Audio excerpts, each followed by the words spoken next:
제 119편. 행위가 온전하여 여호와의 율법을 따라 행하는 자들은 복이 있으며, 여호와의 증거들을 지키고 전심으로 여호와를 구하는 자는 복이 있도다. 참으로 그들은 불의를 행하지 아니하고 주의 도를 행하는도다. 주께서 명령하사 주의 법도를 잘 지키게 하셨나이다. 내 길을 굳게 정하사 주의 율례를 지키게 하소서. 내가 주의 모든 계명에 주의할 때에는 부끄럽지 아니하리이다. 내가 주의 의로운 판단을 배울 때에는 정직한 마음으로 주께 감사하리이다. 내가 주의 율례들을 지키오리니 나를 아주 버리지 마옵소서.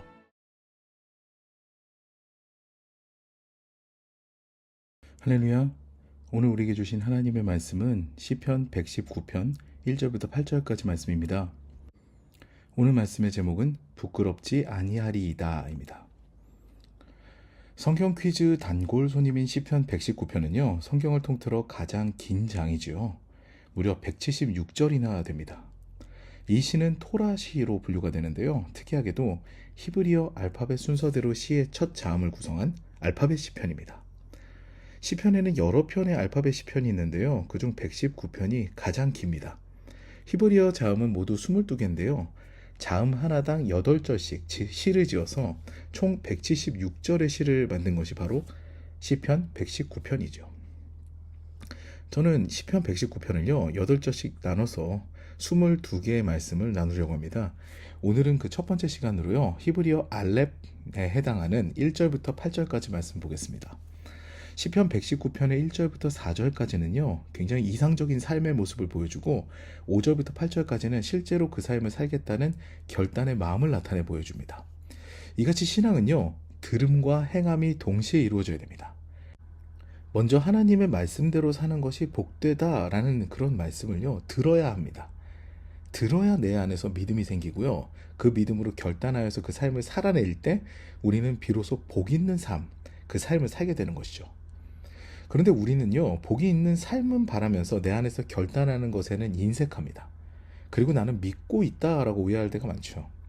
내가 행함이 없다라는 것은요, 그러니까 내 행동으로 이어지지 않는다는 것은요, 온전하게 믿고 있지 않다는 것을 의미합니다.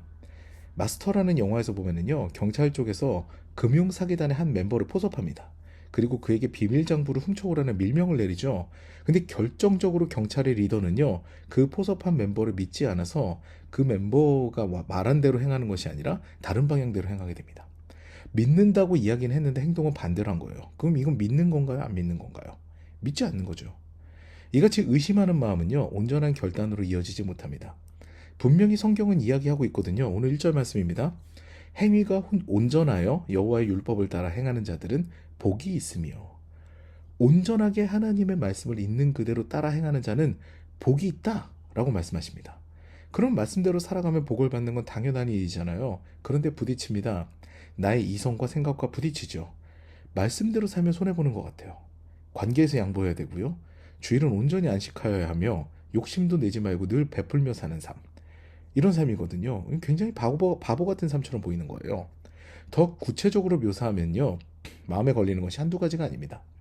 나의 소득의 10의 1조를 하나님께 드리는 것, 학원에 가지 않고 예배에 참석하는 것, 나를 핍박하는 가족을 사랑하는 것, 이런 것들은요, 참 실천하기 힘든 일이죠. 그런데 하나님께서는요, 여호와의 율법을 따라 행하는 자들이 복이 있다라고 하십니다. 말씀 그대로 살게 되면 복을 받는다는 거예요. 그리고 그렇게 하나님의 뜻에 따라 사는 자들에 대한 증거가요, 오늘 6절 말씀에 등장합니다. 내가 주의 모든 계명에 주의할 때에는 부끄럽지 아니하리이다. 아멘. 하나님의 율법을 즐거워하여 주야로 묵상하는 자는요, 그 율법 아래 있는 자신의 삶이 늘 당당합니다. 꾸밈이 없고요, 숨김이 없어요. 정직합니다. 그런데 그 율법 아래 있지 않고 하나님의 율법에 무지하거나 그 율법을 알아도 애써 무시하는 사람들은요, 정직하지 않습니다. 떳떳하지 않아요. 언젠가 어떤 분이 저에게 조언을 하나 해주시더라고요. 제가 사람을 잘 판단하지 못하고 되게 잘 믿고 잘 속고 어리숙하니까요. 이런 말씀하셨어요. 목사님, 눈을 굴리는 사람을 조심하세요. 눈을 잘 마주치지 못하는 사람은 이유가 있습니다. 이렇게 말씀하시더라고요. 그때 저는 깨달았어요. 눈을 마주치는 것, 그 정직한 것, 바로 바라볼 수 있는 거, 이게 굉장히 중요하구나라는 생각을 했습니다. 우리가 주님의 자녀가 된다는 것은요, 이제 신분이 바뀌어서 당당해진다는 것을 의미합니다. 부끄러울 리가 없죠. 왕의 자녀가 되었는데요. 그런데 왕의 자녀가 왕의 법도대로 삶을 살지 않으면 부끄러워지는 겁니다. 왕의 자녀가 되었으면요, 왕실의 법도대로 삶이 바뀌어야 됩니다. 우리가 하나님의 자녀가 되었다면요, 이제는 하나님 나라의 법을 준수하면서 사는 참 하나님 나라의 백성이 되어야 되는 거죠. 오늘도 하나님의 율법을 온전하게 따라 행함으로 당당함을 소유하고 부끄럽지 않는 신앙으로 하나님 앞에 바로 서며 즐거운 삶의 시작을 여는 그런 하루 되시기를, 저와 여러분 되시기를 주님의 이름으로 축원합니다.